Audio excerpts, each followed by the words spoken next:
एक विवाहिता का पोस्टमार्टम 8 दिनों से नहीं हुआ तो पीड़ित परिवार ने विधायक के साथ जीटीबी अस्पताल की मोर्ची पर धरने पर बैठ गए। जी हां, इंसाफ पाने के लिए शायद यही सबसे अच्छा रास्ता बचा है। तो चलिए जरा इन तस्वीरों पर गौर फरमाइएगा। ये उत्तर पूर्वी दिल्ली के दिलशाद गार्डन स्थित जीटीबी अस्पताल की मोर्चरी है जनाब। इसी मोर्चरी के आगे धरने पर बैठे ये मेरठ के सरदना सीट से बीजेपी के विधायक संगीत सोम हैं। धरने तो आपने बहुत सुने और देखे होंगे, लेकिन सब ग्रह के सामने धरना यह पहली बार देख और सुन रहे होंगे। तो चलिए हम इस पूरी घटना की आपको जानकारी दे ही देते हैं।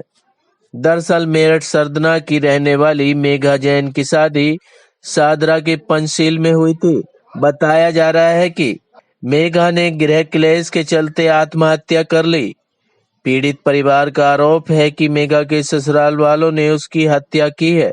मेघा को दहेज के लिए प्रताड़ित किया जाता था। मेघा मानसरोवर पार्क में एक केंद्रीय विद्यालय में टीचर थी।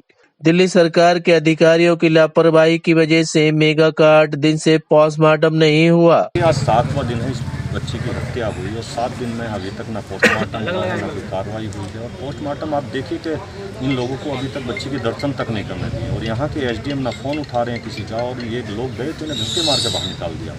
तो क्या दिल्ली सरकार ऐसा ही करती है? दिल्ली की सरकार यही कराती है क्या? दिल्ली की सरकार देश में ढिंढोरा पीटती फिरती है सुशासन का। दिल्ली की यहाँ के एक एमपी जाके पूरे प्रदेश में, पूरे देश में ढिंढोरा पीटते फिर रहे हैं बच्चियों के लिए, लेकिन दिल्ली में क्या हालत हो रही है?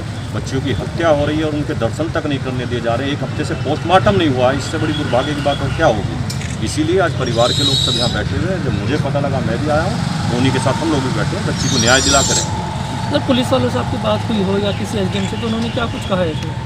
एसडीएम तो फ़ोन ही नहीं उठाते हैं। एसडीएम ने 10 बार फ़ोन करो तो 1 बार फ़ोन उठाया कि साहब मीटिंग में हूँ मैं। उनकी तो मीटिंग ही इतनी रहती है, उनके लिए मीटिंग इंपॉर्टेंट है और ये इंपॉर्टेंट नहीं है कि बच्ची एक यहाँ 1 हफ्ते से लास्ट शॉर्टिंग है, ये उनके लिए इंपॉर्टेंट नहीं है। Panchsheel garden A50 Rohit Jain son of Vinod Jain के साथ शादी करी थी 14 में। तब से बदतमीजी करता था, मुझे बच्चों ने बताया नहीं, लेकिन सब कुछ होते हुए दहेज लोभी लालची टाइप के आदमी समय समय में पूरी करता रहा, कोई बात नहीं है। अभी पिछले महीने में 20 दिन पहले लड़की को अकेला भेजा उन्होंने घर पर। ये लड़का है उस पर, यहाँ गवर्नमेंट पुलिस में उसकी वो है सर्विस, अकेला भेजा। ये नौकरी अगले दिया 15 लाख रुपये पापा ने।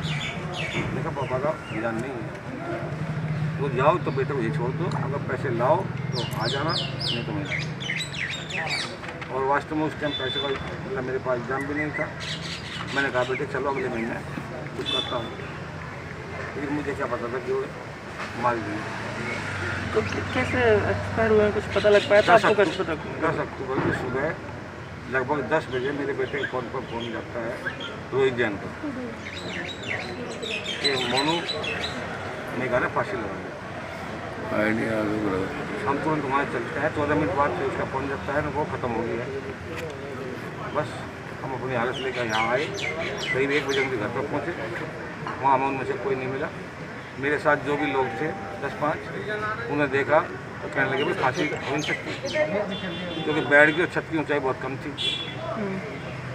हम जैसे ही नीचे आ रहे थे उनके फ्लैट से, जिनमें में वहाँ औरतें खड़ी थी, उन्होंने मुझे बुलाया साइड से, कहले भाई साहब हमारा नाम तो लेना मत, लेकिन ये इन्होंने मारी जो मगर कैसे बंदी।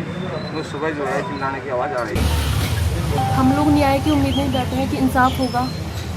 एक मैं आपकी भी बहन हो सकती हूँ, किसी की बेटी हो सकती है। 7 दिन हो गए, अंतिम संस्कार तो उसका पोस्टमार्टम नहीं हुआ और हमें ये भी नहीं पता कि कब होगा। एक बाप जिसने अपने बेटे को पढ़ाया लिखाया, काबिल बनाया, आगे बढ़ने के लिए उसे प्रेरित किया, हमेशा उसे ये सज़ा मिली कि वो यहाँ बैठा है अपनी बेटी के शव के इंतज़ार में कि कब मिलेगा और कब मैं उसको अंतिम संस्कार करूँगा। और उसकी वो हत्यारे जो पता नहीं कितना प्रेशर वो प्रशासन पर बना रहे हैं कि एसडीएम तहसीलदार तक हमारी सुनने को तैयार नहीं है, हमें अपने ऑफिस से धक्के दे देकर बाहर निकाल रहे हैं। और ये बात बिल्कुल सत्य है कि उसने आत्महत्या नहीं करी। पड़ोसियों ने भी बताया पापा को, आवाज़ चिल्लाने की आई थी घर से, अपना नाम ना लेने की गुहार भी उन्होंने कही कि हमारा नाम कहीं आना नहीं चाहिए। ये भी कहा कि ये सब इनके घर में उनकी सास ससुर ने मिलकर मारा है, तीनों ने। नंद नंदोई का नाम भी आया। बच्चे ने हमें बताया कि बुआ और फूफा भी घर पर आए थे, पर उन्होंने बात का जिक्र कहीं नहीं किया अपने बयानों में। हो सकता है पांचों ने ही मारा हो, और इस साक्ष्य को मिटाने के लिए ही वो पोस्टमार्टम में इतनी डिले कर रहे हैं। हमने फॉरेंसिक जांच की मांग की, लेकिन वो बिल्कुल तैयार नहीं हो रहे कि पोस्टमार्टम। हम 5 बहनें हैं। मेरी तीसरे नंबर बहन की शादी दिल्ली में हुई थी रोहित जैन से 6 साल पहले। 2 अक्टूबर को हमारे पास फ़ोन आता है कि मेघा ने फांसी खा ली और वो नहीं रही, मर गई। तब से अब तक हम उसका शव हमारे आने से पहले उसका शव को मोर्चरी पहुंचा दिया गया, हमने उसे देखा नहीं। हमें ये नहीं पता रियल में हमारी बहन मरी है नहीं, ये क्या बात है। फैमिली का पता नहीं, हस्बैंड पुलिस कस्टडी में है। अच्छा, आपको कैसे शक हुआ कि ये सुसाइड नहीं मर्डर है?